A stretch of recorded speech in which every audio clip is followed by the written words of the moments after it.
Meus irmãos, bom dia. A graça e a paz do nosso Deus, amém. Que bênção, que alegria, mais uma vez estarmos aqui, pela bondade do Senhor, reunidos com o corpo de Cristo.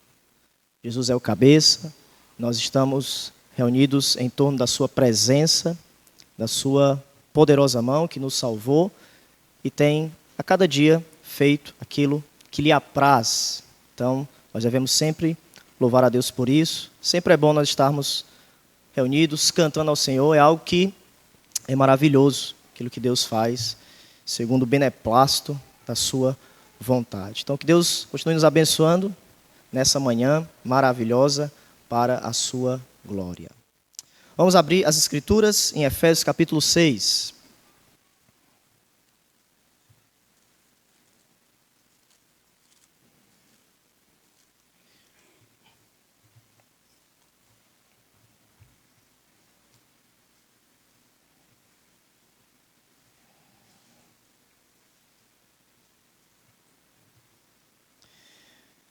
Nessa manhã nós vamos ler os versículos de número 14 até o versículo de número 17.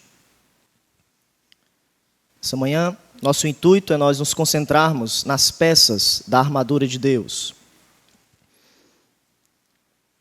Efésios capítulo 6, os versículos 14 ao 17. Nos diz assim: Estai, pois, firmes, cingindo-vos com a verdade, e vestindo-vos da couraça da justiça. Calçai os pés com a preparação do evangelho da paz, embraçando sempre o escudo da fé, com o qual podereis apagar todos os dardos inflamados do maligno. Tomai também o capacete da salvação e a espada do Espírito, que é a palavra de Deus. Ó Deus, nessa manhã esta que o Senhor nos concede, misericórdia renovada em nossas vidas, tua igreja reunida nessa manhã pelo poder do teu Espírito, segundo a proporção da graça de Cristo em nossos corações, temos acesso direto ao trono da graça pelo sacrifício de Cristo, a intercessão do Espírito em nosso interior, mas também, ó Cristo, a tua intercessão à direita de Deus. Tu és o caminho, a verdade e a vida, ninguém vai ao Pai, senão por ti.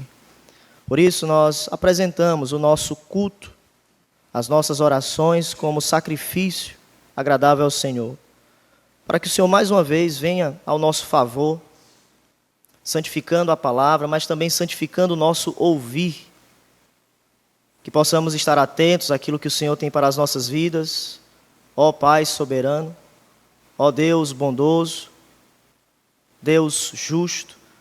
Os teus atributos foram cantados nessa manhã e nós suplicamos, não nos abandona, mas que o Senhor possa ser mais uma vez favorável a nós, através da tua palavra, através da meditação, através da iluminação do teu Espírito em nosso coração. Nós te pedimos isso, no nome de Jesus. Amém. Ontem, em nosso primeiro momento, nós vimos que nessa passagem, Paulo conclui a sua exortação moral, que ele começou no capítulo 4, versículo de número 1. Observamos que alguns preferem colocar essa parte da batalha espiritual de uma maneira um pouco mais distinta ou detalhada, segundo as normas de Deus. Nós precisamos sentar, aprender as Escrituras, andarmos segundo este chamado, mas também, capítulo 6, versículos 10 ao 20, nós precisamos, cada um de nós, nos levantarmos para a batalha. Isso é interessante, pois o apóstolo Paulo, ao decorrer da carta, ele sempre coloca diante da nossa vida essa perspectiva de nós estarmos andando, vivendo, nos levantando, segundo a vocação que nós temos recebido de Cristo Jesus. Veja, por exemplo, o capítulo 4, o versículo de número 17, quando o apóstolo Paulo nos fala sobre a santidade cristã oposta à dissolução, ele vai nos dizer: isto, portanto, digo, e no Senhor testifico que não andeis como também andam os gentios. Outras traduções colocam, vocês devem viver. Andar significa viver segundo o chamado de Deus, segundo a proporção da graça de Cristo em nossas vidas. Então, já que nós fomos marcados com o sacrifício de Cristo, nós não devemos andar mais como gentios. Nós agora devemos andar segundo o pensamento de Deus, segundo as normas do Senhor. Então, desde o capítulo 4, Paulo sempre vai repetir essa palavra. Vocês devem andar, vocês devem andar, vocês devem viver. Capítulo 5, versículo de número 2, nós temos o fundamento do nosso chamado, que é justamente andarmos no amor de Deus. Quando nós andamos no amor de Deus, nós somos imitadores, porque nós somos filhos amados. Não somos mais das trevas. Agora temos uma santidade em nosso coração, participamos da natureza, somos coparticipantes da natureza divina, e por conta disso, nós devemos andar em amor, como também Cristo nos amou e se entregou por nós. Versículo de número 8, pois outrora erais trevas, porém agora sois luz no Senhor, andai como filhos da luz. Então perceba, sempre o apóstolo Paulo conectando esse chamado, essa vivência, a algum atributo de Deus. Andai em amor, pois Deus é amor. Jesus é luz, vocês devem viver na luz. Versículo de número 15, do capítulo 5. Portanto, vede prudentemente como andais, não como nécios, e sim como sábios. Então, veja que sempre o apóstolo Paulo, ao decorrer da sua carta, no capítulo 4, ele está nos mostrando isso. Nós devemos viver, andarmos segundo as normas de Deus, e não é diferente no capítulo 6. No capítulo 6, devemos andar ou nos levantarmos para essa batalha espiritual, porque essa luta não é contra seres humanos, mas o apóstolo Paulo vai nos dizer, é contra principados e potestades. Existem seres espirituais extremamente poderosos que criam estratégias, armadilhas, planos, como vimos ontem, e nós precisamos de uma capacitação divina, de uma vivência sobrenatural para estarmos aptos e vencermos essa batalha espiritual. Então Paulo começa falando sobre essa importância, como vimos ontem, nos levantarmos e recebermos todo o poder de Deus. Versículo 10, o poder de Deus está disponível a nós. Esse poder foi dado em Cristo, mas também nós temos capacitação, versículo 11, e diante dessa capacitação,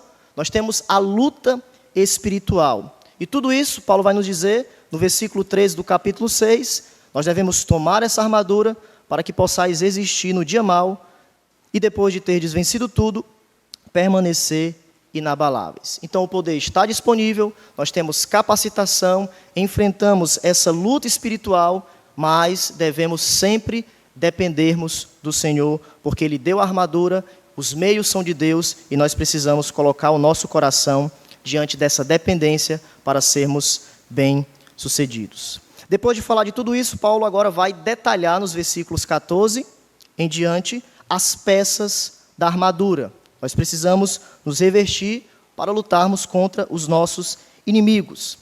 Mas antes de nós detalharmos as peças da armadura de Deus, deixe-me dizer duas coisas importantes nessa passagem, duas coisas que são cruciais para nós entendermos esses versículos do 14 ao 17, é o pressuposto para que quando nós estivermos expondo as peças da armadura, você possa ter isso em mente. Primeiro, os temas proeminentes aqui dessas peças estão conectadas à nossa identidade com Jesus Cristo.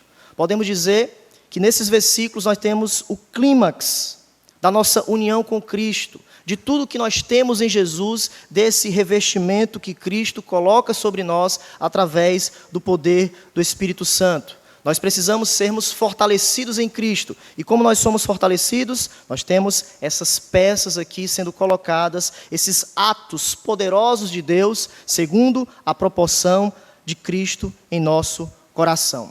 Essa batalha espiritual nada mais é do que nós nos apropriarmos dos benefícios que temos em Jesus Cristo. Ou seja, devemos crescer em nossa identidade cristã. Porque quando nós estamos com Jesus, mudanças aconteceram.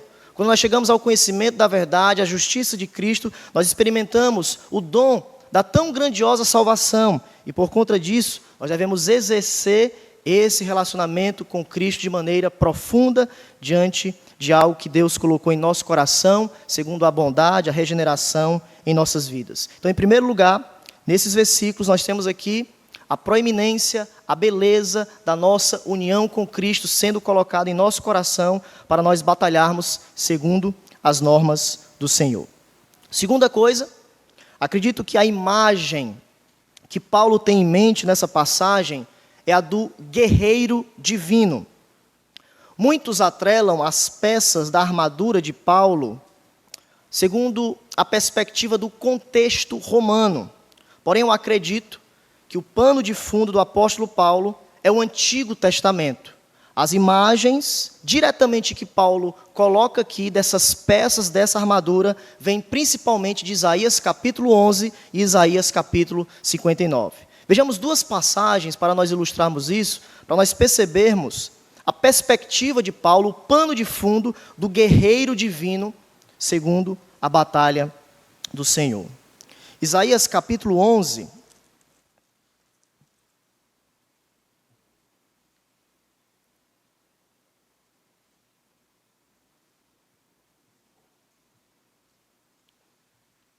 Isaías capítulo 11, versículo 4 e 5.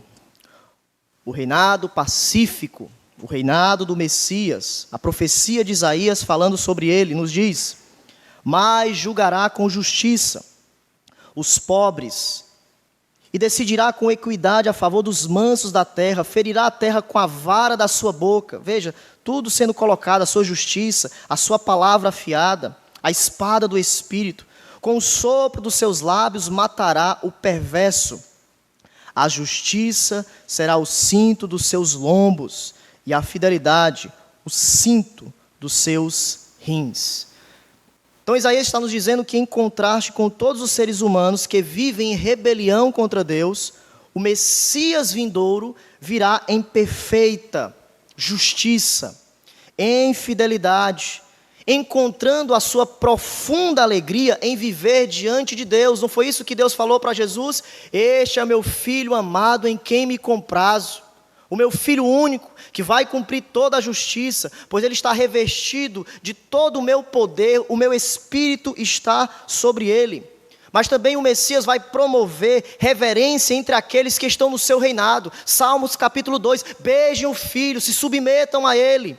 O reinado do Messias está às portas, e aqueles que estão juntos, eles vão se submeter ao Messias. Então o Messias, ele não está vestido com os adereços do ego humano, antes está verdadeiramente qualificado para governar o mundo, segundo a equidade, segundo a justiça de Deus, segundo a fidelidade.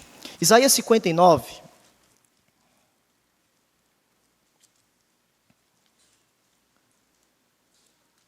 outro texto também que nós temos essa percepção do guerreiro divino que está completamente ou totalmente equipado. 59, versículo de número 17.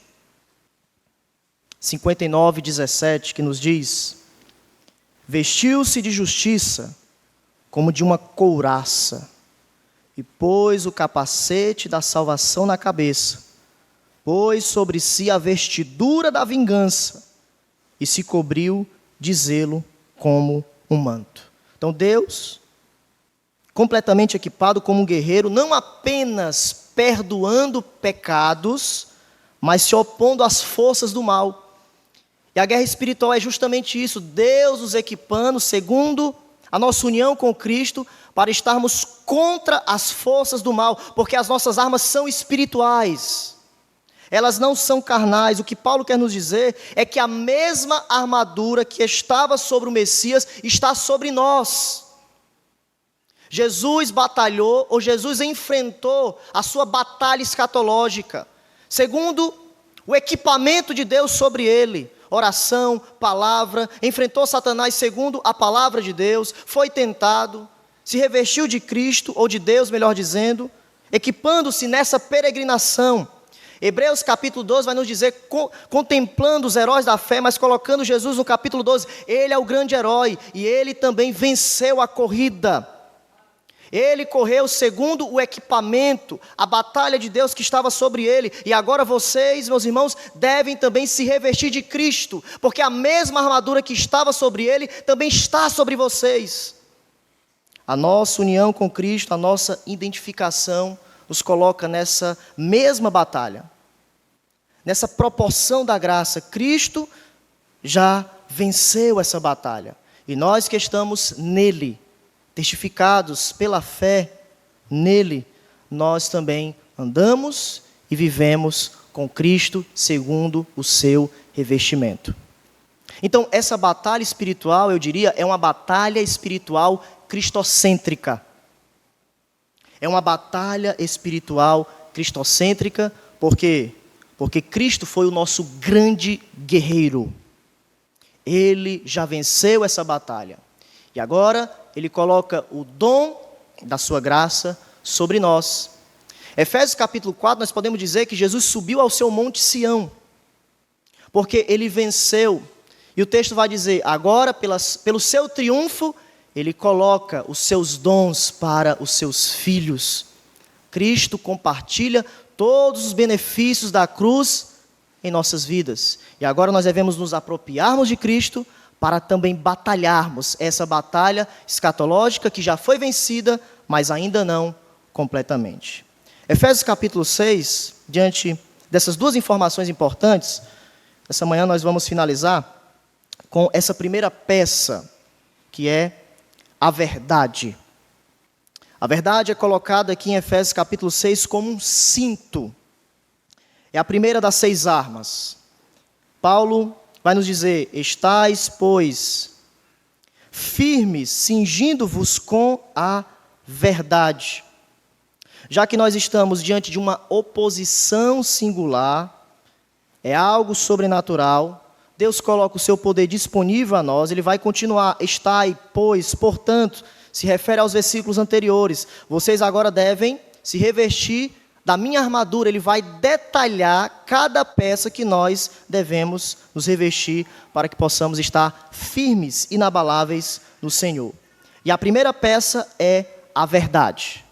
A verdade sendo retratada, como nós falamos, como um cinto. A verdade aqui significa duas coisas.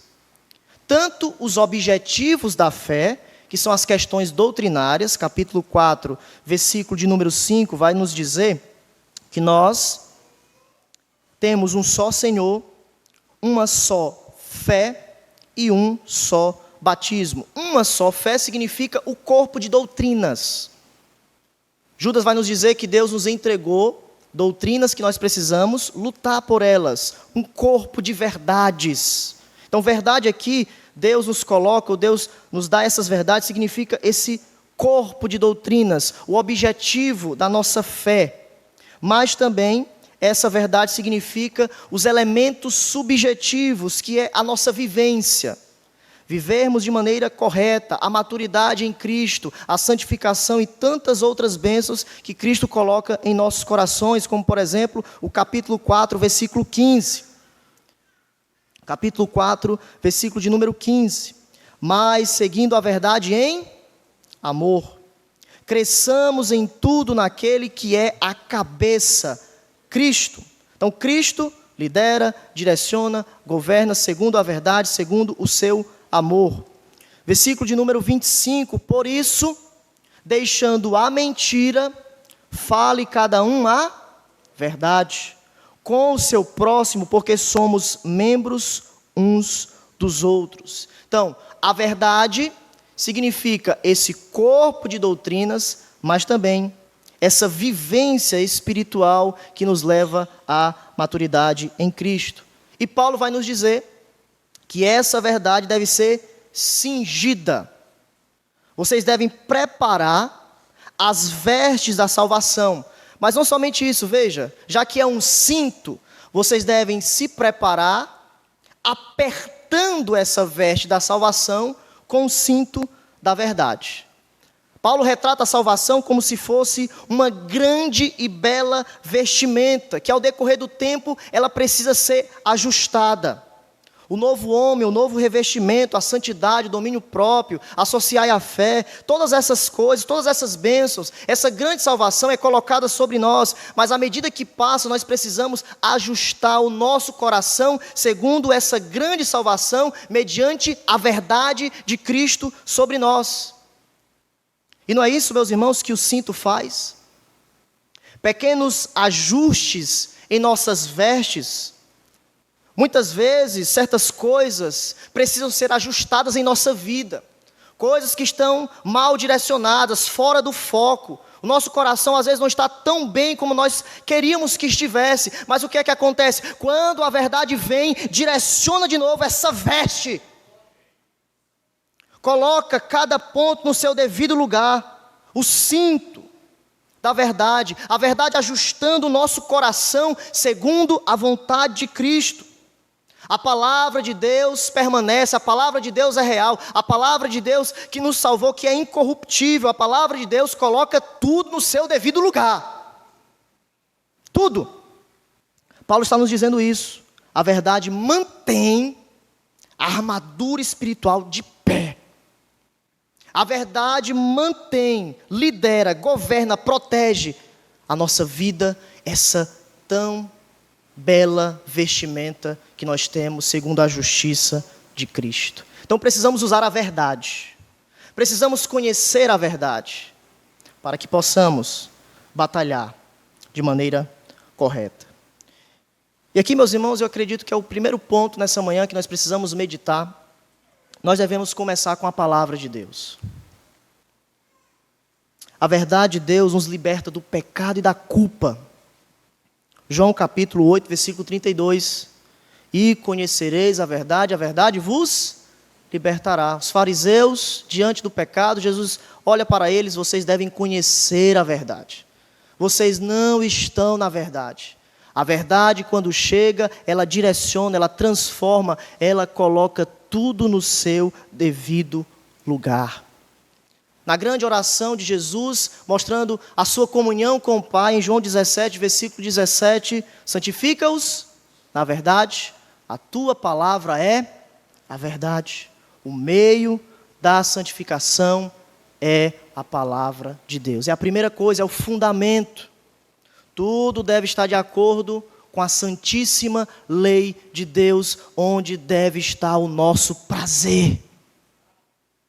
Portanto, Paulo está dizendo o seguinte: vocês devem conhecer a verdade, mas não somente isso, vocês devem se apropriar da verdade.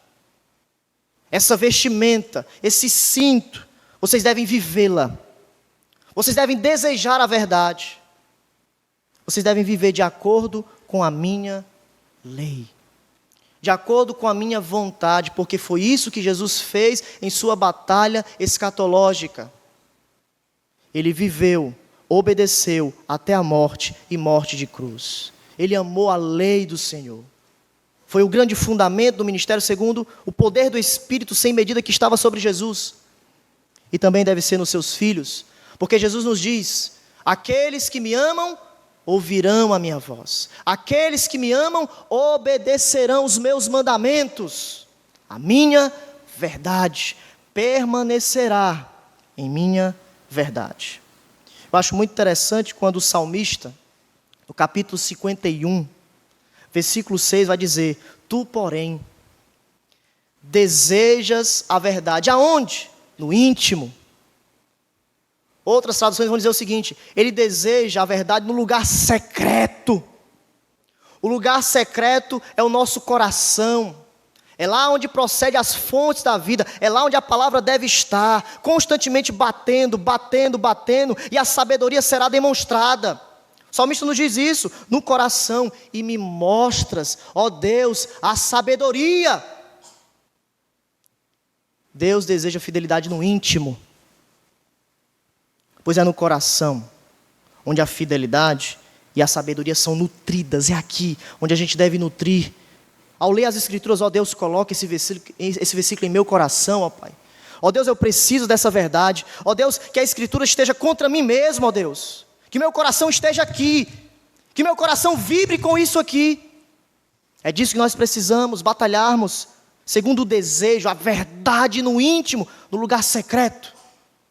É o nosso coração. E a grande aplicação, meus irmãos, é que nós precisamos sermos convencidos da verdade. Sermos convencidos da verdade. Você foi convencido da verdade de Deus? Você verdadeiramente foi liberto do pecado e da culpa?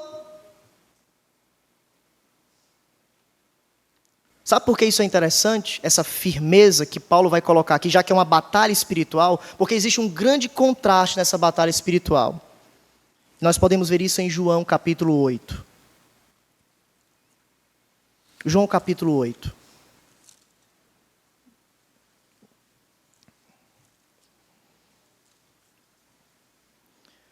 João capítulo 8, versículo 44. Os crentes permanecem firmes na verdade, porque a verdade os conquistou, os libertou. É o poder de Deus para a salvação. Mas por outro lado, nós temos esse grande contraste. Capítulo 8, versículo de número 44. Jesus pregando para aquelas pessoas disse o seguinte: vós sois do diabo, que é o vosso pai, e quereis satisfazer-lhes o desejo. Ele foi homicida desde o princípio. 1 João capítulo 3, versículo 12 vai nos dizer que Deus nos mostra que o diabo incitou Caim a matar Abel. Obras malignas. Caim não estava na verdade. Caim foi direcionado por Satanás. Desde o princípio ele é homicida. E jamais se firmou na verdade. Por quê? Porque a verdade não é o reino de Satanás. O reino de Satanás, onde ele está firmado é na mentira. Porque nele não há verdade. Quando profere mentira, fala do que lhe é próprio, porque é mentiroso e pai da mentira. Desde a queda, desde o primeiro momento, Satanás desconsiderou a palavra de Deus. Descaradamente, contradisse tudo aquilo que Deus tinha falado para Adão e Eva. E diante de Efésios capítulo 6, nós que devemos permanecer firmes na verdade, nós temos o grande contraste da batalha espiritual. O contraste é esse, meu irmão, onde o seu coração está? O seu coração está na verdade? Ou o seu coração está na mentira? O seu coração está em Deus?